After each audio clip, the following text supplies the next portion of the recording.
प्यारे बच्चों और मित्रों नमस्कार। हायर मैथमेटिक्स के इस वीडियो लेक्चर में मैं आपका स्वागत करता हूं और आज के इस वीडियो में हम लोग इंटरपोलेशन के टॉपिक में ही आगे बढ़ेंगे। और इंटरपोलेशन में आगे बढ़ते हुए हम लोग आज पहुंच गए हैं अनइक्वल इंटरवल के लिए इंटरपोलेशन कैसे किया जाता है इस पर। हालांकि इसके ऊपर हम लोग लैग्रांजेस इंटरपोलेशन फॉर्मूला के ऊपर ऑलरेडी बात कर चुके हैं, उसके क्वेश्चंस भी देख चुके हैं। और अनइक्वल इंटरवल के लिए जो एक और दूसरा फॉर्मूला यूज होता है वो है न्यूटन्स डिवाइडेड डिफरेंस इंटरपोलेशन। ठीक, लेकिन Newton's divided difference interpolation formula के ऊपर आने से पहले हमें कुछ चीजें सीखनी होंगी। उनमें से पहली चीज है कि भाई ये जो डिवाइडेड डिफरेंस होता है ये होता क्या चीज है, पहले इस चीज को समझनी है। जब हम डिवाइडेड डिफरेंस को समझ लेंगे तो उसके बाद में हमें ये सीखना है कि डिवाइडेड डिफरेंस जो टेबल है वो कैसे फॉर्मुलेट की जाती है।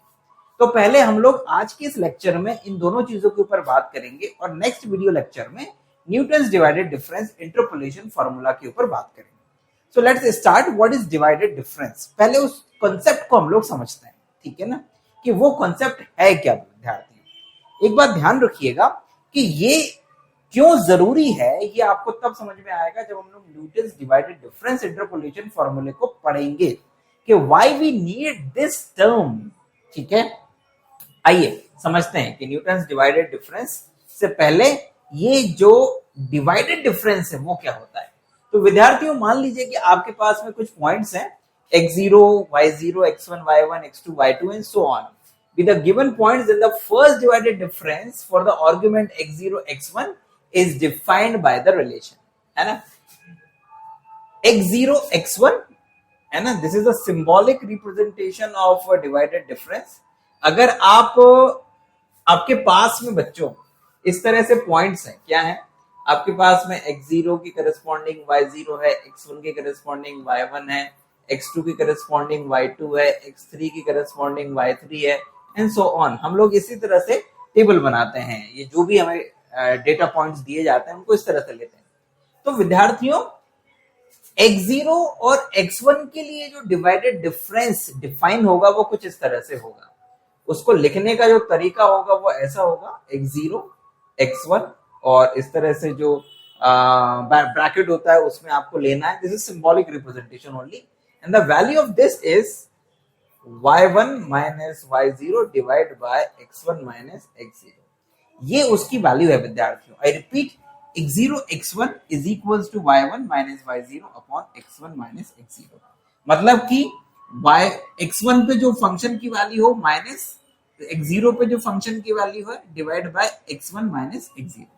इसको कहते हैं first divided difference for x0 x1। I repeat, first divided difference for x0 x1। First divided difference के लिए केवल दो ही पॉइंट्स लिए जाएंगे, x0 और x1। जब हम लोग सेकेंड डिवाइडेड डिफरेंस की बात करेंगे, आई रिपीट, जब हम लोग सेकेंड डिवाइडेड डिफरेंस की बात करेंगे, सेकेंड डिवाइडेड डिफरेंस, तो वो सिंबॉलिकली कैसे लिखा जाएगा, उसके लिए तीन पॉइंट्स की जरूरत पड़ेगी, x0, x1 और x2। So the second divided difference is defined for x0, x1 and x2 and the value of the second divided difference is given by first divided difference for x1 and x2 minus first divided difference of x0, x1 and divide by, ये बहुत important है, divide by x2 minus x0। I repeat, x2 minus x0, ठीक है ना। यानी कि x0, x1, x2 का second divided difference निकालने के लिए आपको x1, x2 का फर्स्ट डिवाइडेड डिफरेंस निकालना है। अब ये कैसे निकालोगे, ये इसी डेफिनेशन के अकॉर्डिंग निकालोगे। तो अगर आप लोगों को x1 और x2 का फर्स्ट डिवाइडेड डिफरेंस निकालना है तो कैसे निकाला जाएगा विद्यार्थियों, दिमाग लगाओ अपना, y2 minus y1 upon x2 minus x1। That's the process, जिस प्रोसेस से आप लोग first divided difference of x1, x2 निकालोगे। तो इस तरह से विद्यार्थियों आप second divided difference of x0, x1, x2 निकालेंगे। सेकेंड डिवाइडेड डिफरेंस निकालने के लिए आपके पास में तीन पॉइंट्स होना जरूरी है ना, x0, x1, x2। आप किन्हीं और तीन पॉइंट्स का भी निकाल सकते हैं second divided difference. For example आपको मान लीजिए x1, x2 x3 का सेकंड डिवाइडेड डिफरेंस निकालना है, तो कैसे निकालेंगे? x2 x3 का first divided difference minus x1 x2 का first divided difference divide by x3 minus x1. So that's the process to find out the divided difference. या define the second divided difference. तो विद्यार्थियों ये देखिए, the second divided difference for x0, x1, x2 is defined by this. Symbolically इस तरह से लिखा जाता है and defined by x1, x2 minus x0, x1 divided by x2 minus x1. इसी तरह से यदि x0, x1, x2, x3 इन 4 पॉइंट्स के लिए थर्ड डिवाइडेड डिफरेंस डिफाइन किया जाएगा. So the third divided difference is written as x0, x1, x2, x3 in the bracket is equals to x1, I repeat, x1, x2, x3 का second divided difference minus x0, x1, x2 का second divided difference divided by x3 minus x1. I repeat, x3 minus x1. तो इस तरह से विद्यार्थियों हम लोग third divided difference और 4 आर्गुमेंट डिफाइन करते हैं. इसी तरह से फोर्थ डिवाइडेड डिफरेंस हम लोग डिफाइन कर सकते हैं, उसके लिए 5 पॉइंट्स चाहिए. फिफ्थ डिवाइडेड डिफरेंस, उसके लिए 6 पॉइंट्स चाहिए and so on. So that is the definition of divided difference. अब डिवाइडेड डिफरेंस को लेके कुछ ऑब्जर्वेशन है. ये ऑब्जर्वेशन आपको शॉर्ट आंसर में, ऑब्जेक्टिव टाइप में या फिर आपकी यूनिवर्सिटी के एग्जाम में रिटन फॉर्म में भी पूछे जा सकते हैं. तो डिवाइडेड डिफरेंस से रिलेटेड आपके पास में ये जो चीज है ये होनी चाहिए विद्यार्थियों. Now what is the observation, आइए जरा उसको समझते हैं. The first observation is the divided difference are symmetrical in their argument, that is independent of the order of the argument for it is easy to write. Okay, ध्यान दीजिएगा, जो divided difference होता है वो सिमेट्रिक होता है ना अपने आर्गुमेंट के लिए. अगर आप फर्स्ट डिवाइडेड डिफरेंस की बात करें तो x0 और x1 की जो वैल्यू होगी वही वैल्यू x1 x0 की होगी. जो वैल्यू x0 x1 x2 की होगी वही वैल्यू x1 x2 x0 की होगी और वही वैल्यू x2 x0 x1 की होगी. तो विद्यार्थियों ये that's the symmetric property of divided difference, right. इसके लिए इसने प्रूफ भी करके दिखाया है कि भाई x0 x1 को हम लोग ये क्यों लिख सकते हैं. द प्रोसेस इज दैट कि देखिए बहुत ही सिंपल सी बात है कि x0 x1 की जो वैल्यू होती है वो कुछ इस तरह से होती है. क्या होती है?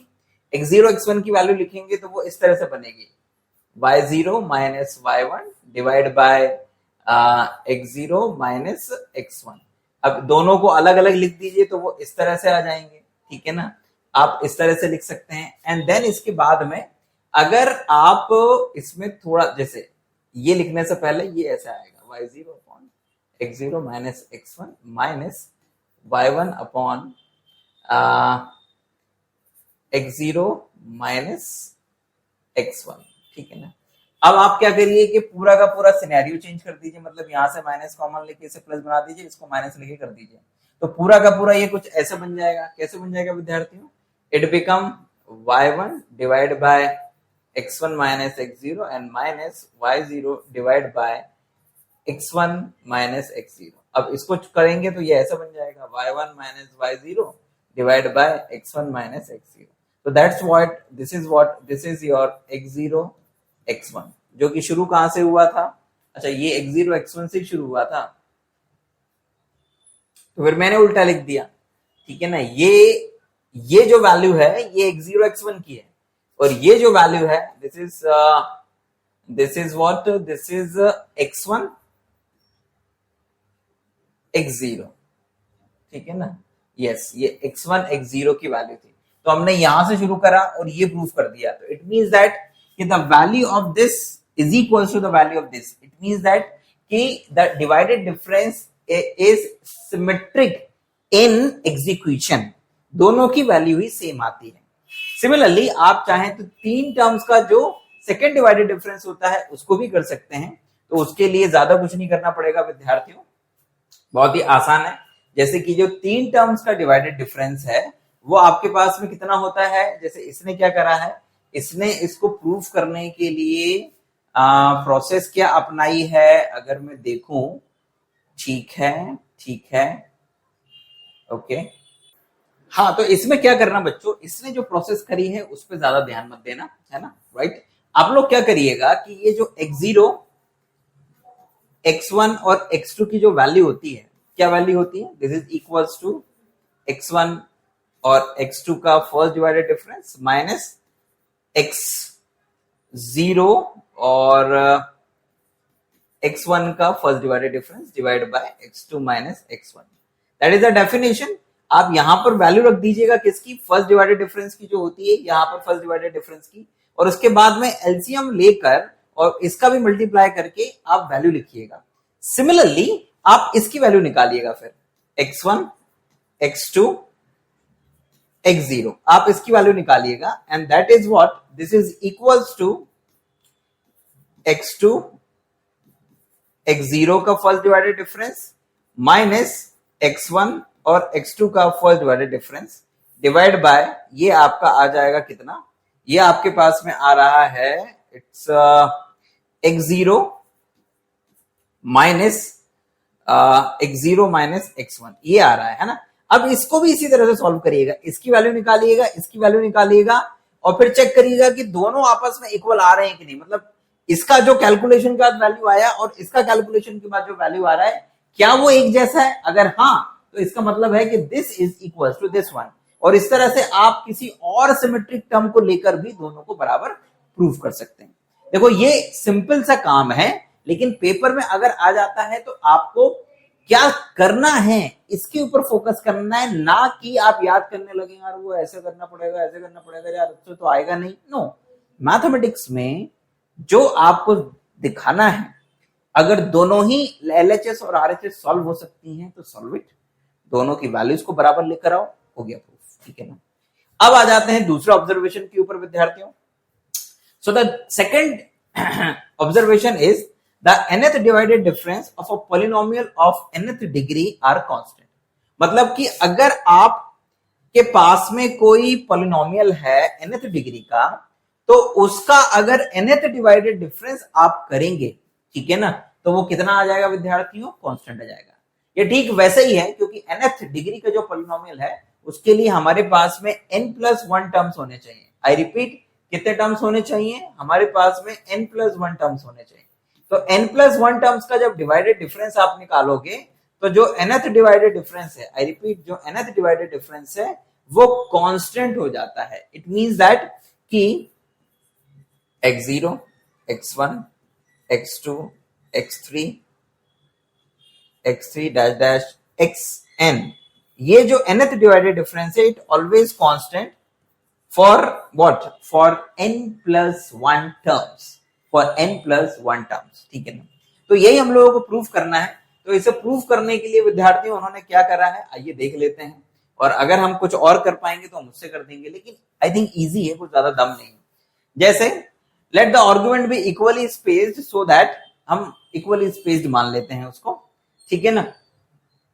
So that x1 minus x0 is equals to x2 minus x1 is equals to so on xn minus 1 is equals to h, मतलब सभी के बीच का डिफरेंस h है। नहीं होता तब भी कोई प्रॉब्लम नहीं थी।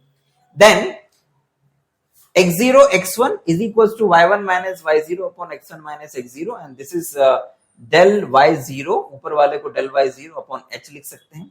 Similarly इसकी वैल्यू निकालने के लिए जाएंगे तो ये आएगा विद्यार्थियों, है ना। इसकी जगह पर हम लोग लिख सकते हैं ये x2 माइनस x0 को, तो आप लिख देंगे 2h। क्यों लिख देंगे x2 माइनस x0 को विद्यार्थियों, हम इसलिए लिख देंगे x2 माइनस x0 को 2h, because x2 is equal to होता है, क्या होता है विद्यार्थियों, it's x0 x1 plus h, x1 plus h होता है। तो जब आप यहां पे लिखोगे कितना, ये यहां पे जब लिखोगे x1 प्लस h और माइनस में x0, x1 माइनस x0 की वैल्यू जो होती है वो फिर h, एक h पहले से ही है, तो ये 2h हो जाएगा, that's why.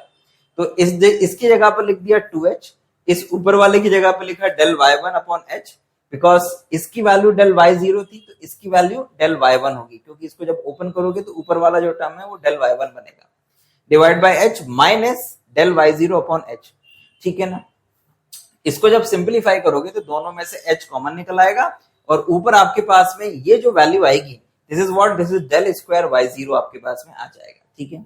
And this is 1 upon, इसको हम लोग लिख सकते हैं, ये आपका मल्टीप्लाई होके 2h स्क्वायर हो जाएगा, जिसको हम लोग फैक्टोरियल 2h स्क्वायर लिख सकते हैं। इट मींस दैट कि जब सेकंड डिवाइडेड डिफरेंस निकाला तो we get 1 upon factorial 2h square, second divided difference factorial 2h square del square y0, and hence in general अगर हम nth डिवाइडेड डिफरेंस निकालेंगे तो this is equal to 1 upon factorial n h की power n del n y0। अब जरा ध्यान दीजिएगा, क्योंकि कुल मिलाकर ये n+1 टर्म्स हैं, तो ये जो पूरा का पूरा वैल्यू आएगा ये कांस्टेंट आएगा, ये तो कांस्टेंट है ही सही, ये भी कांस्टेंट है। So if the tabulated function is nth degree polynomial then this is will be constant, hence the nth difference divided difference will also be constant, ठीक है ना। तो ये यहां से प्रूफ हो जाता है। तो ये आपका क्या क्या पार्ट हो गया, आप लोगों ने सबसे पहले ये समझा कि भाई डिवाइडेड डिफरेंस क्या होता है, वेरी नाइस। फिर इसके बाद में आपने ये समझा कि डिवाइडेड डिफरेंस की जो दो ऑब्जर्वेशंस हैं, एक तो सिमेट्रिक प्रॉपर्टी और दूसरा कि अगर आप n+1 टर्म से बने हुए nth डिग्री पॉलिनोमियल का डिवाइडेड डिफरेंस निकाल रहे हो तो वो कांस्टेंट होता है, ये आपने प्रूफ करा। तो उम्मीद करता हूं विद्यार्थियों कि ये जितनी चीजें हम लोगों ने डिस्कस करी हैं ये आप लोगों को समझ में आई होंगी, ठीक है। तो आज की क्लास में बस इतना ही रहने देते हैं, मुझे लगता है कि ये ज्यादा लंबा लेक्चर हो जाएगा अगर हम लोग और भी चीजों को इसमें इंक्लूड कर देते हैं। अगले लेक्चर में मैं आप लोगों के लिए एक छोटा सा टॉपिक लेके आऊंगा, हार्डली 5 से 10 मिनट का होगा, and that's the how to create या डेवलप डिवाइडेड डिफरेंस टेबल। क्योंकि डिवाइडेड डिफरेंस टेबल बहुत ही काम की चीज है जब आप Newton's divided difference interpolation formula पढ़ोगे। तो हम अगली क्लास में डिवाइडेड डिफरेंस टेबल के ऊपर आपसे बात करेंगे। तब तक खूब पढ़ाई करिए, बड़ों को हमेशा सम्मान दीजिए, छोटों को प्यार दीजिए, उन्हें अच्छी अच्छी चीजें सिखाइए, अपने राष्ट्र के प्रति हमेशा अच्छा सोचिए और अच्छा अच्छा काम करते रहिए, उसी से आपका राष्ट्र तरक्की करेगा।